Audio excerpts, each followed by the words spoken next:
ನಾವು ಕಳೆದ ಕೆಲವು ವಾರಗಳಿಂದ ಪವಿತ್ರಾತ್ಮನ ವರಗಳ ಬಗ್ಗೆ ನಾವು ಧ್ಯಾನಿಸುತ್ತಾ ಬರುತ್ತಿದ್ದೇವೆ. ಆ ವರಗಳಲ್ಲಿ ಒಂದು ವರ ಪ್ರವಾದನೆಯ ವರ, ಗಿಫ್ಟ್ ಆಫ್ ಪ್ರಾಫಸಿ. ಅದನ್ನು ನಾವು ಕಳೆದ ಕೆಲವು ವಾರಗಳಲ್ಲಿ ನಾವು ಧ್ಯಾನಿಸ್ತಾ ಬರುತ್ತಿದ್ದೇವೆ. ಇವತ್ತು ಕೂಡ ಈ ಪ್ರವಾದನೆಯ ವರದ ಬಗ್ಗೆ ಇನ್ನೂ ಕೆಲವು ಅಂಶಗಳನ್ನು ನಾವು ನೋಡೋಣ. ಆಮೇನ್.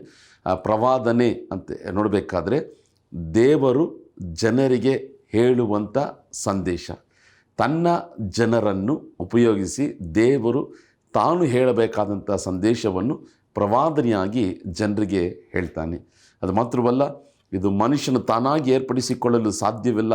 ಅವನ ಮೆದುಳಿನಲ್ಲಿ ಅವನು ಯೋಚನೆ ಮಾಡಿ, ಅವನ ಕಲ್ಪನೆಯಲ್ಲಿ ಊಹೆ ಮಾಡಿ ಹೇಳುವಂಥ ಕಾರ್ಯಗಳೆಲ್ಲ.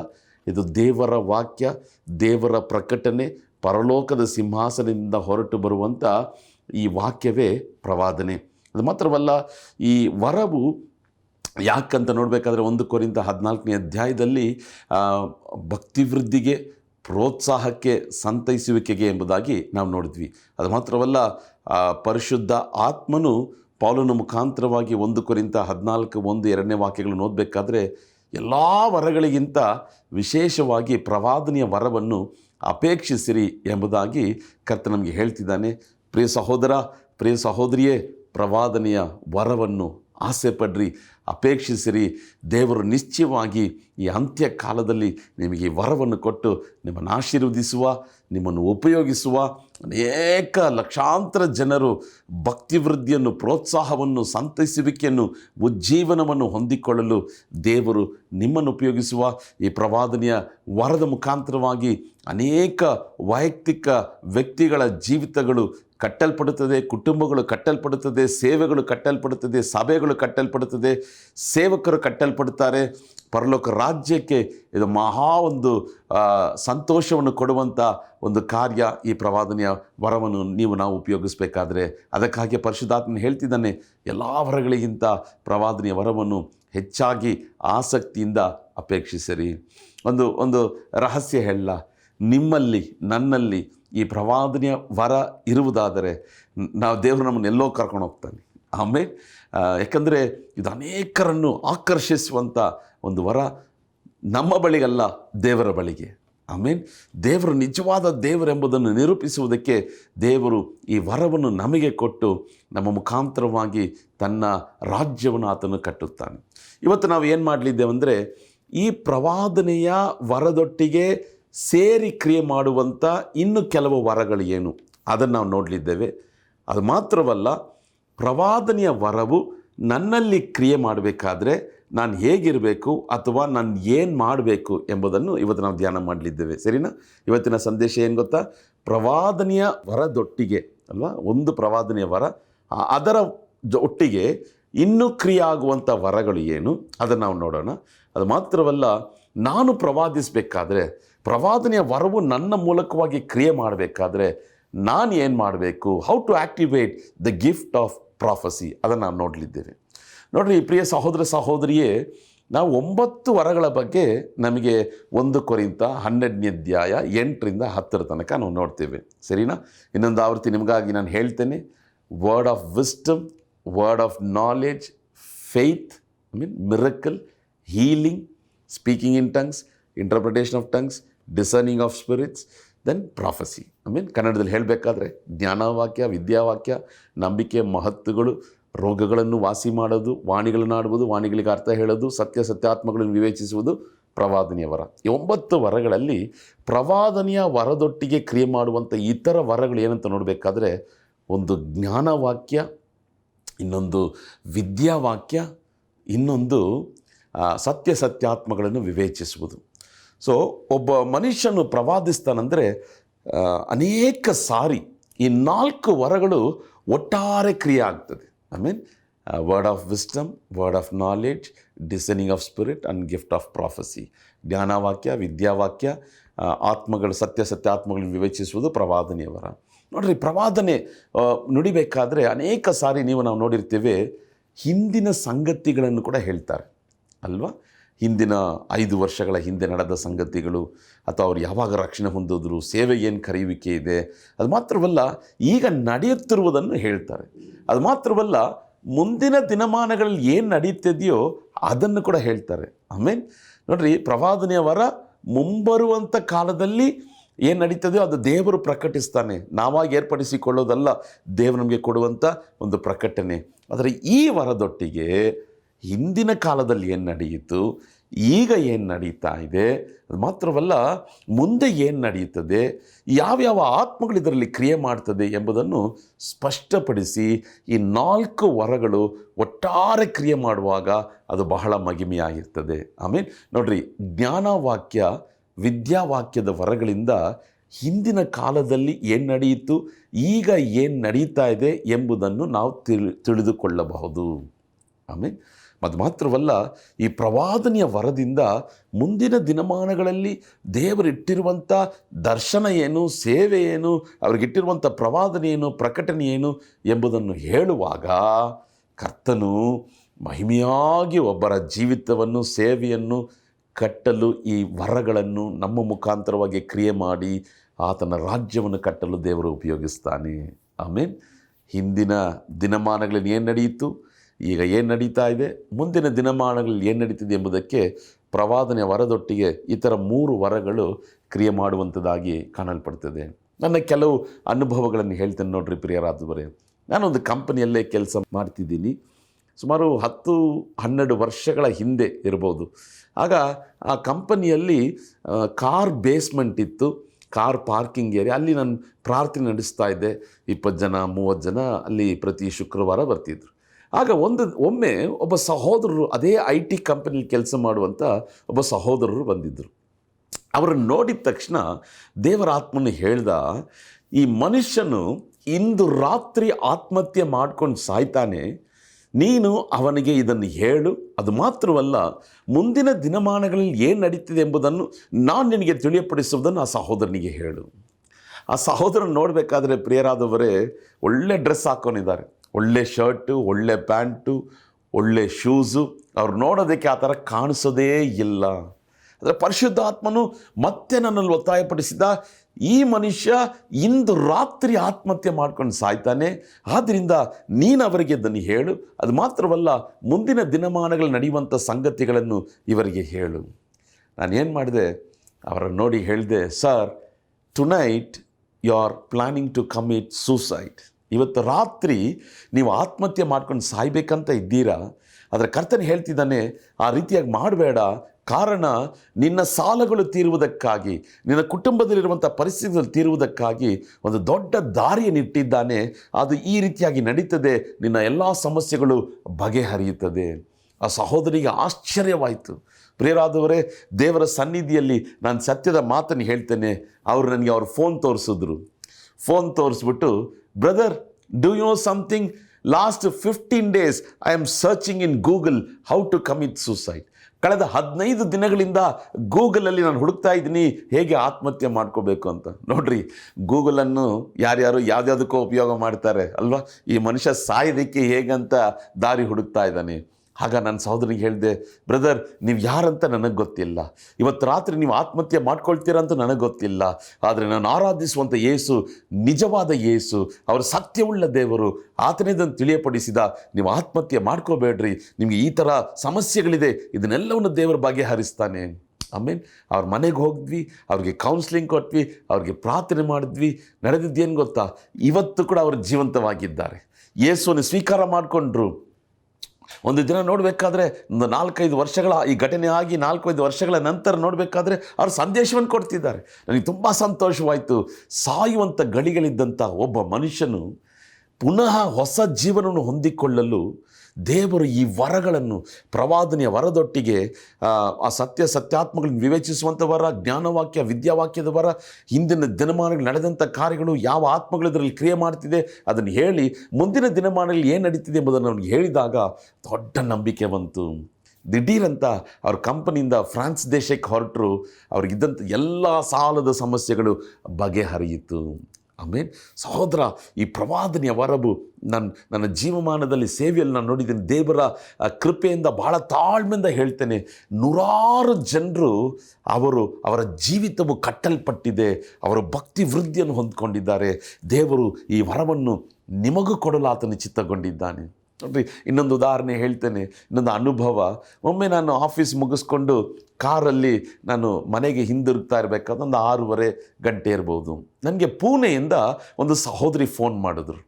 Brother, I want to talk to you, can you please pray for me. ಅಂದರೆ ಅವರ ಧ್ವನಿನೇ ಸ್ವಲ್ಪ ಜೋರಾಗೇ ಇತ್ತು. ನಾನು ಯೋಚನೆ ಮಾಡಿದೆ, ಈ ಸಹೋದರಿ ಏನೋ ತುಂಬ ಕಷ್ಟದಲ್ಲಿದ್ದಾರೆ. Yes sister, please tell me. My mother gave your number. My mother is in Mangalore. When you went to Mangalore, my mother met you and you have prayed for her. ಮಂಗಳೂರಲ್ಲಿದ್ದಾಗ ನೀವು ಸೇವೆ ಮಾಡ್ತಿದ್ದಾಗ ನನ್ನ ತಾಯಿ ಕೂಟಕ್ಕೆ ಬಂದಿದ್ದರು. ನನ್ನ ತಾಯಿಗೆ ನೀವು ಪ್ರಾರ್ಥನೆ ಮಾಡಿದ್ದೀರಾ, ನನ್ನ ತಾಯಿ ನಿಮ್ಮ ನಂಬರ್ ತಗೊಂಡ್ರು, ನನಗೆ ಫೋನ್ ಮಾಡಿಸ್ಕೋ, ಪ್ರಾರ್ಥನೆ ಮಾಡಿಸ್ಕೋ ಅಂತ ಹೇಳಿದ್ರು. ಸರಿ, ನಾನು ಕಾರ್ ಓಡಿಸ್ತಾನೇ ಇದ್ದೀನಿ. ನಾನು ಕೇಳಿದೆ ಅವ್ರನ್ನ, ಸಿಸ್ಟರ್ ನಿಮ್ಮ ಸಮಸ್ಯೆ ಏನು? ಅವ್ರು ಏನು ಗೊತ್ತಾ ಹೇಳಿದ್ರು, I will not tell my problem, you just pray for me. ಅವರೇನು ತುಂಬ ಕೋಪದಲ್ಲಿ ಮಾತಾಡಿದ್ರು. ಕೋಪ ಅಲ್ಲ, ಅವ್ರಿಗಿದ್ದಂಥ ದುಃಖ, ವೇದನೆ, ಅವರ ಬಂದಂಥ ಶಬ್ದ ಅಧಿಕವಾಗಿ ಕಾಣಲ್ಪಟ್ಟಿತು. ನಾನು ಕಾರ್ ಓಡಿಸ್ತಾನೇ ಇದ್ದೀನಿ, ಈ ಸಹೋದರಿಗಾಗಿ ಕಣ್ಣು ತೆರೆದು ನಾನು ಕಾರ್ ಓಡಿಸ್ತಾ ನಾನು ಪ್ರಾರ್ಥನೆ ಮಾಡ್ತಾ ಇದ್ದೀನಿ. ದಿಢೀರಂಥ ಪರಿಶುದ್ಧಾತ್ಮನ ಅಭಿಷೇಕ ಕಾರಲ್ಲಿ ಇಳಿಯಿತು. ಆ ಸಹೋದರಿಯ ಜೀವನದಲ್ಲಿ ಏನು ನಡೀತು ಎಂಬುದಾಗಿ ಕಣ್ತೆರೆದು ಕಾರ್ ಚಲಾಯಿಸ್ತಾ ಆ ಸಹೋದರಿಗೆ ಪರಿಶುದ್ಧಾತ್ಮನು ಮಾತಾಡ್ತಿದ್ದಾನೆ. ಸಹೋದರಿಯೇ, ನೀನು ನಿನ್ನ ಜೀವನದಲ್ಲಿ ಒಂದು ರಿಲೇಷನ್ಶಿಪ್ಪಲ್ಲಿ ಒಂದು ದೊಡ್ಡ ಬಾಧೆನ ಅನುಭವಿಸ್ತಾ ಇದ್ದೀಯಾ. ಅದು ಮಾತ್ರವಲ್ಲ, ನೀನು ಪ್ರತಿದಿನ ರಾತ್ರಿ ಏನು ಮಾಡ್ತೀಯ ಗೊತ್ತಾ? ನಿನ್ನ ಅಪಾರ್ಟ್ಮೆಂಟಲ್ಲಿರುವಂಥ 4ನೇ ಮಹಡಿಗೆ ಹೋಗ್ತೀಯಾ, ಬಾಲ್ಕನಿಯಲ್ಲಿ ನಿಂತು ಕೆಳಗೆ ಜಂಪ್ ಮಾಡಬೇಕಂತ ನೋಡ್ತೀಯಾ, ಅದು ನಿನಗೆ ಜಂಪ್ ಮಾಡೋದಕ್ಕೆ ಧೈರ್ಯ ಇಲ್ಲ. ಮತ್ತೆ ನಿನ್ನ ರೂಮ್ ಬಂದು ಒಂದು ಚಾಕು ತಗೊಂಡು ನಿನ್ನ ಕೈಯನ್ನು ನೀನು ಕೊಯ್ಕೋತೀಯಾ, ಅದರಲ್ಲಿ ಬರುವಂಥ ರಕ್ತ, ನೋವು, ಇದರಿಂದ ನಿನ್ನನ್ನು ಏನೋ ತೃಪ್ತಿಗೊಳಿಸುವ ಹಾಗೆ ನೀನು ಮಾಡ್ಕೊಳ್ತಿದ್ಯಾ, ನಿನ್ನನ್ನೇ ನೀನು ವೇದನೆ ಪಡಿಸ್ತಿದ್ಯಾ. ಇದನ್ನು ಹೇಳಿದ ತಕ್ಷಣ ಸಹೋದರಿ ಹೇಳಿದ್ರು, ಬ್ರದರ್, ನೀವೇನೋ ನನ್ನ ಮುಂದೆ ಇದ್ದು ಇದನ್ನೆಲ್ಲ ನೋಡಿದ ಹಾಗೆ ಹೇಳ್ತಿದ್ದೀರಲ್ಲ, ಇದೇ ನಡೆಯಿತು, ಇದೇ ನಾನು ಮಾಡ್ತಿದ್ದೇನೆ ಎಂಬುದಾಗಿ ಹೇಳಿದ್ರು. ನನ್ನ ಕಾರನ್ನು ಒಂದು ಮೂಲೆಯಲ್ಲಿ, ಆ ರೋಡಿನ ಒಂದು ಮೂಲೆಯನ್ನು ನಿಲ್ಲಿಸ್ಬಿಟ್ಟು ಅವ್ರಿಗೆ ಯೇಸುವಿನ ವಾಕ್ಯವನ್ನು ಹೇಳಿದೆ, ಸ್ವಾರ್ಥಿಯನ್ನು ಹೇಳಿದೆ. ನಿಮ್ಮ ಜೀವನದಲ್ಲಿ ಈ ಕಾರ್ಯ ನಡೆದಿದೆ, ಆದರೂ ಕೂಡ ಚಿಂತೆ ಪಡಬೇಡ್ರಿ, ದೇವರು ನಿಮಗೆ ಹೊಸ ಜೀವನವನ್ನು ಕೊಡ್ತಾರೆ. ಮುಂದಿನ ದಿನಮಾನಗಳಲ್ಲಿ ಏನು ನಡೀತಿದೆ ಎಂಬುದನ್ನು ಪರಿಶುದ್ಧಾತ್ಮನ ಪ್ರವಾದನೆಯಾಗಿ ಹೇಳ್ದ. ಆ ಸಹೋದರಿ ಇವತ್ತು ಜೀವಂತವಾಗಿದ್ದಾರೆ. Hallelujah, hallelujah. ಸಹೋದರ, ಈ ಪ್ರವಾದನೆಯ ವರದೊಟ್ಟಿಗೆ ಹಿಂದಿನ ದಿನಗಳಲ್ಲಿ ನಡೆದಂಥ ಸಂಗತಿಗಳು ದೇವರು ನಮಗೆ ತಿಳಿಯಪಡಿಸ್ತಾನೆ. ಅದು ಯಾವ ಆತ್ಮದಲ್ಲಿ ಅದು ಕ್ರಿಯೆ ಮಾಡ್ತಿದೆ ಎಂಬುದನ್ನು ಕೂಡ ದೇವರು ತಿಳಿಯಪಡಿಸ್ತಾನೆ. ಅದು ಮಾತ್ರವಲ್ಲ, ಈ 4 ವರಗಳು ಒಟ್ಟಾರೆ ಕ್ರಿಯೆ ಮಾಡಬೇಕಾದ್ರೆ ಅದು ಮಹಿಮೆಯಾಗಿ ಕಾಣಲ್ಪಡುತ್ತದೆ. ಆಮೇನ್. Hallelujah, hallelujah. ನಿಮಗೊಂದು ಆಸೆ ಬರ್ತಿದೆಯಾ? ಪ್ರಾರ್ಥನೆ ಮಾಡಿರಿ, ಕೇಳ್ರಿ, ಬಿಡಬೇಡ್ರಿ. ದೇವರೇ, ಎಲ್ಲ ವರಗಳಿಗಿಂತ ಪ್ರವಾದನೆಯ ವರವನ್ನು ಬಹಳ ಆಸಕ್ತಿಯಿಂದ ಅಪೇಕ್ಷಿಸಿರಿ ಅಂತ ಹೇಳಿದ್ರಲ್ಲ, ನನಗೆ ಹೇಳ್ರಿ ಸ್ವಾಮಿ, ನನಗೆ ನೀವು ಹೇಳ್ಕೊಡ್ರಿ ಸ್ವಾಮಿ, ನನಗೆ ಕಲಿಸಿರಿ ಸ್ವಾಮಿ, ನಮಗೆ ಕೊಡ್ರಿ ಸ್ವಾಮಿ ಅಂತ ಕೇಳ್ರಿ, ದೇವರು ನಿಮಗೆ ಕೊಡ್ತಾನೆ. ಆಮೇಲೆ ಅದು ಮಾತ್ರವಲ್ಲ ಪ್ರಿಯರಾದವರೇ, ಒಮ್ಮೆ ಒಂದು ಭಾನುವಾರ ಒಂದು ಚರ್ಚ್ಗೆ ಕರೆದಿದ್ದರು. ಅದು ಒಂದು ಸ್ಲಮ್ ಏರಿಯಾದಲ್ಲಿರುವಂಥ ಒಂದು ಚರ್ಚ್, ಒಂದು ದೊಡ್ಡ ಬೀದಿ, ಅನೇಕ ಮನೆಗಳು, ಚಿಕ್ಕ ಚಿಕ್ಕ ಮನೆಗಳು, ಗುಡಿಸಲಂತಿರುವಂಥ ಮನೆಗಳು, ಅದರ ಮಧ್ಯದಲ್ಲಿ ಒಂದು ಸಭೆ, ಅಂದರೆ ಒಂದು ಚಿಕ್ಕ ಸಭೆ, ಒಂದು 60-70 ಜನ ಅಲ್ಲಿ ಕೂತ್ಕೋಬೋದು ಅಂತ ಕಾಣಿಸುತ್ತೆ. ಪ್ರಾರ್ಥನೆ ಮಾಡ್ತಾ ಇರಬೇಕಾದ್ರೆ ದಿಢೀರಂತ ದೇವರ ಆತ್ಮನು ಆ ಮುಂದಿನ ದಿನಮಾನಗಳಲ್ಲಿ ಏನು ನಡೀತಿದೆ ಎಂಬುದನ್ನು ಹೇಳೋಕ್ಕೆ ಶುರು ಮಾಡ್ದ. ಅದರಲ್ಲಿ ಒಂದು ವಿಷಯ ದೇವರು ಹೇಳ್ದ, ಈ ಬೀದಿಯಲ್ಲಿ, ಈ ಸ್ಲಮ್ಮಲ್ಲಿರುವಂಥ ಇದೇ ಬೀದಿಯಲ್ಲಿ ಒಂದು ಮರಣದ ಆತ್ಮ ಹೋರಾಡ್ತಿದೆ. ಸಭೆಯೇ, ನೀನು ಪ್ರಾರ್ಥಿಸು, ಇಲ್ಲವಾದರೆ ಈ ಬೀದಿಯಲ್ಲಿರುವಂಥ ಒಂದು ಮನೆಯಲ್ಲಿ ಮರಣ ಉಂಟಾಗುತ್ತದೆ. ಇದನ್ನು ಹೇಳಿ ನಾನು ಸಭೆಯವರಿಗೆ ಹೇಳಿದೆ, ದಯವಿಟ್ಟು ಪ್ರಾರ್ಥನೆ ಮಾಡಿರಿ. ಸಭೆಯವರು ಏನು ತೀರ್ಮಾನ ಮಾಡಿದ್ರು, ನಾಳೆ 6 ಗಂಟೆಗೆ ಸಂಜೆ ಎಲ್ಲರೂ ಕೆಲಸ ಮುಗಿಸ್ಕೊಂಡು ಬಂದು 6 ಗಂಟೆಗೆ ನಾವು ಪ್ರೇಯರ್ ವಾಕ್ ಹೋಗೋಣ, ಇದೇ ಬೀದಿಯಲ್ಲಿ ಪ್ರೇಯರ್ ವಾಕ್ ಹೋಗೋಣ ಎಂಬುದಾಗಿ ಅವರೆಲ್ಲ ತೀರ್ಮಾನ ಮಾಡಿದ್ರು. ನಡೆದಿದ್ದೇನು ಗೊತ್ತಾ? 4 ಗಂಟೆಗೆ ಆ ಚರ್ಚ್ನಿಂದ 5ನೇ ಮನೆಯಲ್ಲಿ ಒಂದು ಕೊಲೆ ಬಿತ್ತು, ಒಂದು ಕೊಲೆ ನಡೆಯಿತು, ಒಂದು ಶವ ಬಿತ್ತು. ಚರ್ಚಿಗೆಲ್ಲಿರುವಂಥ ಪಾಸ್ಟ್ಗಳು, ವಿಶ್ವಾಸಿಗಳೆಲ್ಲ ಗಾಬರಿ ಆದರು. ಅಯ್ಯೋ, ದೇವರು ಹೇಳಿದ ಹಾಗೆ ನಡೆದುಬಿಡ್ತಲ್ಲ, ನಾವೇ ತಡ ಮಾಡಿಬಿಟ್ವಿ, ಬೆಳಗ್ಗೆ ಪ್ರೇಯರ್ ವಾಕ್ ಹೋಗಿದ್ದರೆ ಒಂದು ವೇಳೆ ಇದನ್ನು ತಡೆ ಮಾಡಿರಬಹುದು. ಪ್ರಿಯರಾದವರೇ, ಮುಂದಿನ ದಿನಮಾನಗಳಲ್ಲಿ ಏನು ನಡೀತಿದೆ ಎಂಬುದನ್ನು ಸಭೆಗೆ ತಿಳಿಯಪಡಿಸುವುದಕ್ಕಾಗಿ ಕರ್ತನು ಈ ವರವನ್ನು ನಮಗೆ ಕೊಟ್ಟು ಆತನು ನಮ್ಮನ್ನು ಉಪಯೋಗಿಸ್ತಾನೆ. ನಾನು ಹೇಳ್ತೇನೆ ನೋಡ್ರಿ, ತುಂಬ ಮಹಿಮೆಯಾಗಿರ್ತದೆ. ಆಮೇಲೆ ಈ ವರವು ನಿಮ್ಮಲ್ಲಿ ಬಂದ್ಬಿಟ್ರೆ ಒಬ್ಬರಿಗೆ ಪ್ರಾರ್ಥನೆ ಮಾಡಬೇಕಾದ್ರೆ ಎಷ್ಟು ಗಂಟೆ ನೀವು ಪ್ರಾರ್ಥನೆ ಮಾಡ್ತಿರೋ ಗೊತ್ತಾಗಲ್ಲ.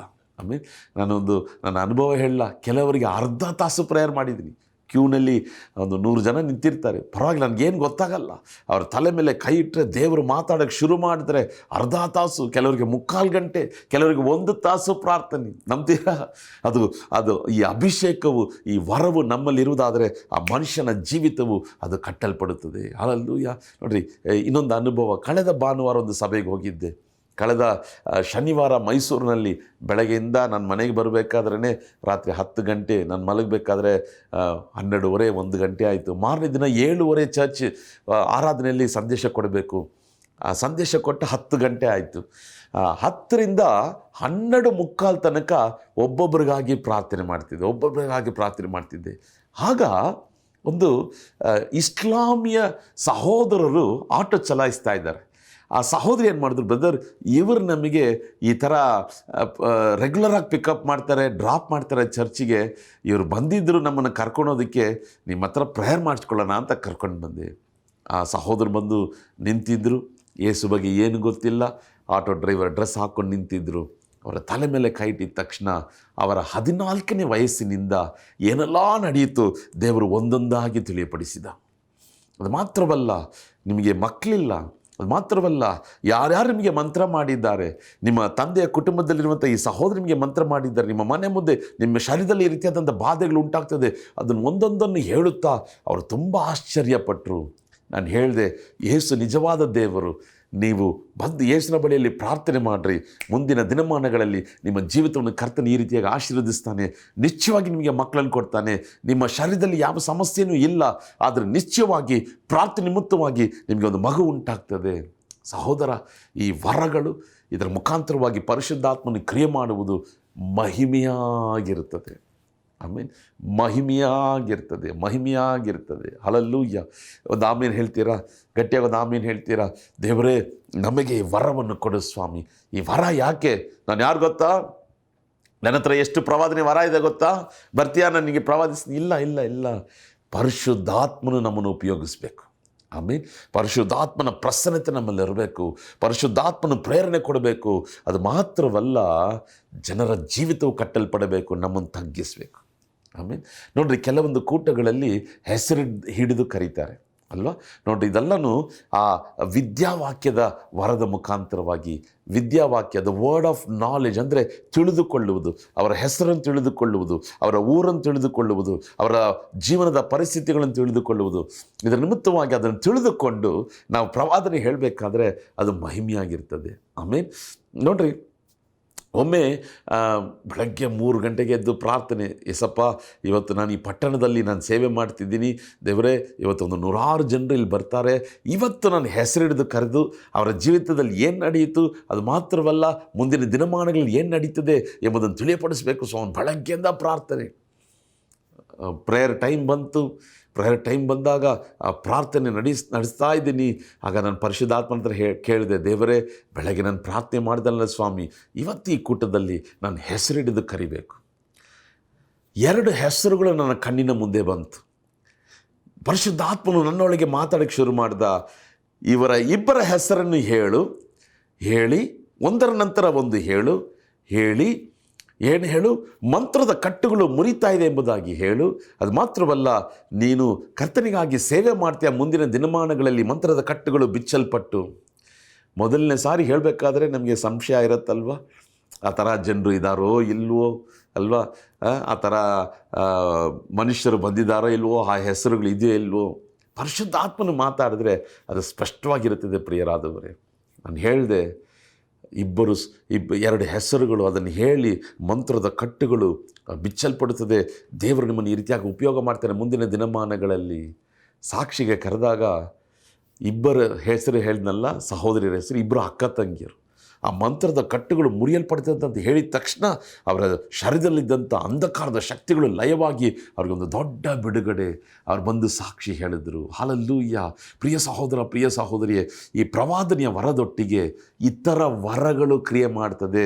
ಇದು ಎಲ್ಲವೂ ಒಟ್ಟಾರೆ ಕ್ರಿಯೆ ಮಾಡಬೇಕಾದ್ರೆ ಅದು ಮಹಿಮೆಯಾಗಿರ್ತದೆ, ಅದು ಅದ್ಭುತವಾಗಿರ್ತದೆ. ನಿಮ್ಮ ಸಭೆ ಬೆಳಿಬೇಕಾ? ಈ ವರಗಳು ಬೇಕು. ಸೇವೆ ಕಟ್ಟಲ್ಪಡಬೇಕಾ, ಬೆಳಿಬೇಕಾ? ಈ ವರಗಳು ಬೇಕು. ಆಮೇಲೆ ಈ ವರಗಳು ಇರುವುದಾದರೆ ಕರ್ತನು ನಿಮ್ಮ ಮುಖಾಂತರವಾಗಿ ಮಹಿಮೆಯಾದಂಥ ಕಾರ್ಯಗಳನ್ನು ಆತನು ಮಾಡ್ತಾನೆ. ಸರಿನಾ? ಸೊ ಇವತ್ತು ನಾವು ಏನು ನೋಡ್ತೀವಿ ಅಂತ ನೋಡಬೇಕಾದ್ರೆ, ಈ ಪ್ರವಾದನೆಯ ಒಂದು ವರದೊಟ್ಟಿಗೆ ಇತರ ವರಗಳು ಸೇರಿ ಕ್ರಿಯೆ ಮಾಡ್ತದೆ. ಜ್ಞಾನವಾಕ್ಯ, ವಿದ್ಯಾವಾಕ್ಯ, ಸತ್ಯಾತ್ಮಗಳನ್ನು ವಿವೇಚಿಸುವುದು, ಇದೆಲ್ಲವೂ ಕ್ರಿಯೆ ಮಾಡಬೇಕಾದ್ರೆ ಆ ಸೇವೆ ಮಹಿಮೆಯಾಗಿರ್ತದೆ. ಈಗ ನಾವು ಏನು ನೋಡ್ಲಿದ್ದೀವಿ ಅಂತ ನೋಡಬೇಕಾದ್ರೆ, ಈ ಪ್ರವಾದನೆಯ ವರವನ್ನು ನಾನು ಉಪಯೋಗಿಸಬೇಕಾದ್ರೆ ನಾನು ಏನು ಮಾಡಬೇಕು ಅಥವಾ ಹೇಗಿರಬೇಕು? ಸರಳವಾಗಿ ಒಂದು 3 ಅಂಶಗಳನ್ನು ನಾನು ಹೇಳ್ಕೊಡ್ತೀನಿ ಪ್ರಿಯರಾದವರೇ. ನೀವು ನಾನು ಪ್ರವಾದಿಸಬೇಕಾ? ಏನು ಮಾಡಬೇಕು? ಓಕೆ, ಮೊದಲನೇದಾಗಿ ದೇವರ ಪ್ರಸನ್ನತೆಯಿಂದ ಭರಿತರಾಗಿರಬೇಕು. ಆಮೇಲೆ ಎಲ್ರಿಗೂ ಅರ್ಥ ಆಗ್ತಿದೆಯಾ? You must be filled with the presence of God. You must be anointed ಅಲ್ವಾ? ದೇವರ ಪ್ರಸನ್ನತೆಯಿಂದ ಭರಿತರಾಗಿರಬೇಕು.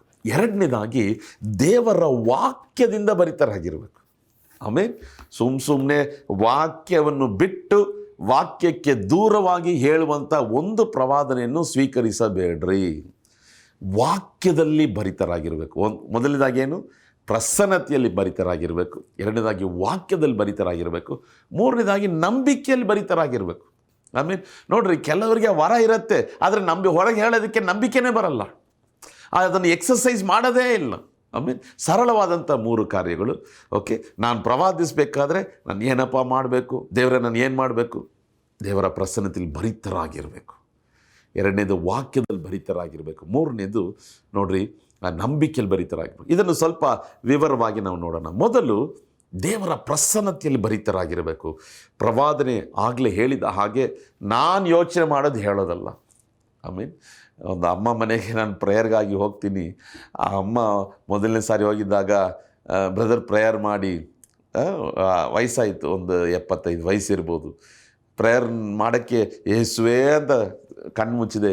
ಪ್ರಯತ್ನ ನಿಲ್ಲಿಸ್ಬಿಟ್ಟು, ನೋಡಪ್ಪ, ನೀನಾಗೇನೋ ಯೋಚನೆ ಮಾಡ್ಕೊಂಡು ಪ್ರೇಯರ್ ಮಾಡಬೇಡ, ಸರಿನಾ? ನೀನಾಗೇನೋ ಮನಸ್ಸಲ್ಲಿ ಬರೋದಲ್ಲಿ ಪ್ರೇಯರ್ ಮಾಡಬೇಡ. ದೇವ್ರು ಏನು ಹೇಳ್ತಾನೋ ಅದನ್ನು ನನಗೆ ತಿಳಿಯಪಡಿಸು. ದೇವ್ರು ಏನು ಹೇಳ್ತಾನೋ ಅದನ್ನು ನೀನು ಪ್ರಾರ್ಥನೆ ಮಾಡು ಅಲ್ವಾ? ಒಬ್ಬೊಬ್ಬರ ಹತ್ರ ಒಂದೊಂದು ಥರ ಇರುತ್ತೆ ಪ್ರಿಯರಾದವರೇ. ಕೆಲವರು ಪ್ರಾರ್ಥನೆಗೆ ವಿನಂತಿಸ್ಕೊಳ್ತಾರೆ, ಕೆಲವರು ಕಟ್ಟಲೆ ಕೊಡ್ತಾರೆ, ಪ್ರೇಯರ್ ಮಾಡು, ಏನು ಫೋನ್ ಮಾಡಿದ್ರೆ ತೆಗಿಯಲ್ಲ, ಏನು ಅಲ್ವಾ? ಕೆಲವರು ಆರ್ಡರ್ ಮಾಡ್ತಾರೆ, ಕೆಲವರು ಕೋಪಿಸ್ಕೊಳ್ತಾರೆ. ಒಬ್ಬೊಬ್ಬರು ಒಂದೊಂದು ರೀತಿಯಲ್ಲಿ ಇರ್ತದೆ. ಕೆಲವರು ನೋಡಬೇಕಾದ್ರೆ ಲೈನ್ನಾಗಿ ಫೋನ್ ಮಾಡ್ತಾ ಇರ್ತಾರೆ ಅಲ್ವಾ? ಈ ಸೇವಕರು, ಅದು ಬಿಟ್ಟರೆ ಆ ಸೇವಕರು, 5:30 ಪ್ರೋಗ್ರಾಮು, 6 ಗಂಟೆ ಪ್ರೋಗ್ರಾಮ್. ಅವತ್ತು ಯಾವುದೋ ಒಂದು ಮಿಸ್ಡ್ ಕಾಲ್ ಬಂದಂಥ ಒಂದು ಅಟೆಂಡ್ ಮಾಡಿದೆ. ಸಿಸ್ಟರ್ ಯಾರೋ ಫೋನ್ ಮಾಡಿದ್ದೀರಾ? ಏನು ಸಿಸ್ಟರ್? ಬ್ರದರ್, ನೀವು 4 ಗಂಟೆಗೆ ಬರೋ ಪ್ರೋಗ್ರಾಮಲ್ಲಿ ಮಾತಾಡ್ತೀರಾ, 5 ಗಂಟೆಗೆ ಬರೋ ಪ್ರೋಗ್ರಾಮಲ್ಲಿ ಮಾತಾಡ್ತೀರಾ, 5:15 ಬರೋ ಪ್ರೋಗ್ರಾಮಲ್ಲಿ ಮಾತಾಡ್ತೀರಾ ಅಲ್ವಾ? ಲೈನ್ನಾಗಿ ಕೆಲವರಿಗೆ ಪ್ರಾರ್ಥನಾ ವಿನಂತಿಗಳನ್ನು ಹೇಳುವುದೇ ಒಂದು ಅಭ್ಯಾಸವಾಗಿರ್ತದೆ. ಸೊ ದೇವರ ಪ್ರಸನ್ನತೆಯಲ್ಲಿ ಭರಿತರಾಗಿರಬೇಕು. ಆಮೇಲೆ hallelujah, B filled with the presence of god. ಬಹಳ ಅಸ್ಥಿವಾರ, ಅಡಿಪಾಯ ಏನಂತ ನೋಡಬೇಕಾದ್ರೆ ಪ್ರವಾದನೆಯವರ ನಮಗೆ ಅಭಿಷೇಕ ಇರಬೇಕು ಅಲ್ವಾ? We must be anointed with the holy spirit. Without anointing no prophecy. ಆಮೇಲೆ ಪ್ರವಾದನೆ ಹೇಳೋದಕ್ಕೆ ಸಾಧ್ಯನೇ ಇಲ್ಲ. ಸುಮ್ಮನೆ ಕೆಲವರು ನೋಡ್ರಿ, ಕ್ರಿಶ್ಚಿಯಾನಿಟಿನಲ್ಲೇ ಅಲ್ವಾ ಯಾವುದ್ಯಾವುದೋ ವಿಗ್ರಹಗಳು ಇಟ್ಕೊಳ್ತಾರೆ, ನಾನು ಪ್ರವಾದನೆ ಹೇಳ್ತಾರೆ ಅಂತಾರೆ. ನಂಬಬೇಡ್ರಿ. You must be anointed with the holy spirit. Okay, ದೇವರ ಪ್ರಸನ್ನತೆಯಲ್ಲಿ ಭರಿತರಾಗಿರಬೇಕು. ದೇವರ ಅಭಿಷೇಕದಲ್ಲಿ ತುಂಬಲ್ಪಟ್ಟಿರಬೇಕು. ನನ್ನ ಪಾತ್ರೆಯು ತುಂಬಿ ತುಳುಕುತ್ತದೆ. ದೇವರ ಪ್ರಸನ್ನತೆಯಲ್ಲಿ ಭರಿತರಾಗಿರ್ಬೇಕಂದ್ರೆ ಏನು ಮಾಡಬೇಕು? ನಾವು ಪ್ರಾರ್ಥನಾ ವೀರರಾಗಿರಬೇಕು. ಹಲ್ಲೆಲೂಯಾ. ನಮ್ಮ ಪ್ರಾರ್ಥನಾ ಜೀವಿತವು ಚೆನ್ನಾಗಿರಬೇಕು. ನಾವು ದೇವರೊಟ್ಟಿಗೆ ಐಕ್ಯತೆಗೊಳ್ಬೇಕು. ಆಮೇಲೆ ಐಕ್ಯತೆ ಇರಬೇಕು ಅಲ್ವಾ? ಐಕ್ಯತೆ ಇರಬೇಕು. ಅದು ಮಾತ್ರವಲ್ಲ, ನೋಡ್ರಿ, ಕೆಲವರು ಪ್ರವಾದನೆ ಹೇಳ್ತಾರಂತೆ ಹೇಳ್ತಾ ಇರ್ತಾರೆ, ಆದರೆ ಅವರ ವೈಯಕ್ತಿಕ ಜೀವಿತದಲ್ಲಿ ಸಾಕ್ಷಿನೇ ಇರಲ್ಲ ಅಲ್ವಾ? ಅವ್ರು ಸುಮ್ಮನೆ ತಾವಾಗಿ ಹೇಳ್ಕೊತಾರೆ, ನಾನು ಯಾರು ಗೊತ್ತಾ, ಪ್ರವಾದಿ, ನಾನು ಪ್ರವಾದನೆ ಹೇಳ್ತೇನೆ, ಆದರೆ ದೇವರ ಪ್ರಸನ್ನತೆಯೊಟ್ಟಿಗೆ ಆ ಕನೆಕ್ಷನೇ ಇರೋದಿಲ್ಲ. ಯಾಕೆಂದರೆ ಪ್ರಾರ್ಥನೆಯೇ ಇಲ್ಲ, ಪ್ರಾರ್ಥನೆ ಮೇಲೆ ಭರವಸೆನೇ ಇಲ್ಲ. ಅಲ್ಲಿ ಅವ್ರ ಮನೆಗೆ ತಿರುಗಾಡೋದು, ಇವ್ರ ಮನೆಗೆ ತಿರುಗಾಡೋದು, ಆ ಕುಟಕ್ಕೆ ಹೋಗೋದು, ಈ ಕುಟಕ್ಕೆ ಹೋಗೋದು, ಅಲ್ಲೋಗಿ ಊಟ ಮಾಡೋದು, ಇಲ್ಲಿ ಪಾಸ್ಟರ್ಸ್ ಫೆಲೋಶಿಪ್ಗೆ ಹೋಗೋದು, ಇಲ್ಲಿ ಬಂದ್ಬಿಟ್ಟು ನಾನು ಪ್ರವಾದನೆ ಅಂತ ಹೇಳಿದ್ರೆ ಎಲ್ಲ. ನಮ್ಮ ವೈಯಕ್ತಿಕ ಜೀವಿತವು ಕರ್ತನಲ್ಲಿ ಕಟ್ಟಲ್ಪಟ್ಟಿರಬೇಕು. ನಮ್ಮ ವೈಯಕ್ತಿಕ ಜೀವಿತದಲ್ಲಿ ದೇವರ ಪ್ರಸನ್ನತೆಯನ್ನು ತುಂಬಲ್ಪಟ್ಟಿರಬೇಕು. ನಮ್ಮ ಪ್ರಾರ್ಥನಾ ಜೀವಿತವು ಅದು ಬಲವಾಗಿರಬೇಕು, ಯಾವಾಗಲೂ ಯೇಸುನೊಟ್ಟಿಗೆ ಮಾತಾಡ್ತಾ ಇರುವಂಥ ಒಂದು ಜೀವಿತ. ಆಮೇಲೆ ಹಲ್ಲೆಲೂಯಾ. ಅದು ಮಾತ್ರವಲ್ಲ, ಉಪವಾಸವಿದ್ದು ದೇವರೊಟ್ಟಿಗೆ ಆ ಬಾಂಧವ್ಯವನ್ನು ಬಲಪಡಿಸಿಕೊಳ್ಳಬೇಕು. ಆಮೇಲೆ ನಾನು ಒಂದು ಆಸೆಯಿಂದ ಒಂದು ಮಾತು ನಿಮಗೆಲ್ಲ ಹೇಳಲ್ಲ, ಸಹೋದರ, ನೀನು ಕಣ್ಣು ಮುಚ್ಚಿದರೆ ದೇವರ ಪ್ರಸನ್ನತೆಯನ್ನು ಅನುಭವಿಸಬೇಕು. ಆಮೇಲೆ ಅದು ಬೀದಿಯಾಗಿರಲಿ, ಚರ್ಚ್ ಆಗಿರಲಿ, ಹಾಲ್ ಆಗಿರಲಿ, ಯಾವುದೇ ಜಾಗವಾಗಿರಲಿ, ಕಾರ್ ಆಗಿರಲಿ, ಎಲ್ಲೇ ಆಗಿರಲಿ, ಯೇಸುವೇ ಅಂತ ಕಣ್ಣು ಮುಚ್ಚಿದ್ರೆ ಆ ಜಾಗ ಪೂರ್ತಿ ದೇವರ ಪ್ರಸನ್ನತೆ ತುಂಬಲ್ಪಡಬೇಕು. ಆಮೇಲೆ ನನಗೆ ಆ ಭಯಕ್ಕೆ ದೇವರ ಕೃಪೆಯಿಂದ ಅದನ್ನು ಅನುಭವಿಸಲು ದೇವರು ಭಾಳ ತಾಳ್ಮೆಯಿಂದ ಹೇಳ್ತೀನಿ, ಕೃಪೆಯನ್ನು ಅನುಗ್ರಹಿಸಿದ್ದಾನೆ. ಆಮೇಲೆ ಕಣ್ಣು ಮುಚ್ಚಿದರೆ ಯೇಸುವೇ ಅಂತ ಹೇಳಿದ್ರೆ ತಲೆಯಿಂದ ಅಂಗಾಲ ತನಕ ಒಂದು ವಿದ್ಯುತ್ ಶಕ್ತಿ, ಹಾಗೆ ಒಂದು ದೇವರ ಪ್ರಸನ್ನತೆ, ಕನೆಕ್ಟ್ ವಿತ್ ಗಾಡ್. ದೇವರೊಟ್ಟಿಗೆ ಐಕ್ಯತಿಲ್ಲದೆ ನಾನು ಪ್ರವಾದನೆ ಹೇಳ್ತೇನೆ ಅಂದರೆ ಅದು ಸಾಧ್ಯವಿಲ್ಲ. ಆಮೇಲೆ ಸೊ ನಾವು ಮುಂದಿನ ವಾರದಲ್ಲಿ ಇದನ್ನು ಇನ್ನೂ ಸ್ವಲ್ಪ ಆಳವಾಗಿ ನಾವು ಧ್ಯಾನ ಮಾಡೋಣ, ಸರಿನಾ? ಸೊ ನಾವು ಏನು ಧ್ಯಾನ ಮಾಡ್ತಿದ್ದೀವಿ ಅಂದರೆ how to activate the gift of prophecy. ನಾನು ಪ್ರವಾದಿಸಬೇಕಾದ್ರೆ, ಪ್ರವಾದನೆಯ ವರವನ್ನು ಉಪಯೋಗಿಸಬೇಕಾದ್ರೆ ಏನು ಮಾಡಬೇಕು, ಅದನ್ನು 3 ಕಾರ್ಯಗಳನ್ನು ನೋಡಿದ್ವಿ. ದೇವರ ಪ್ರಸನ್ನತೆಯಿಂದ ಭರಿತರಾಗಿರಬೇಕು, ವಾಕ್ಯದಲ್ಲಿ ಭರಿತರಾಗಿರಬೇಕು, ನಂಬಿಕೆಯಲ್ಲಿ ಭರಿತರಾಗಿರಬೇಕು.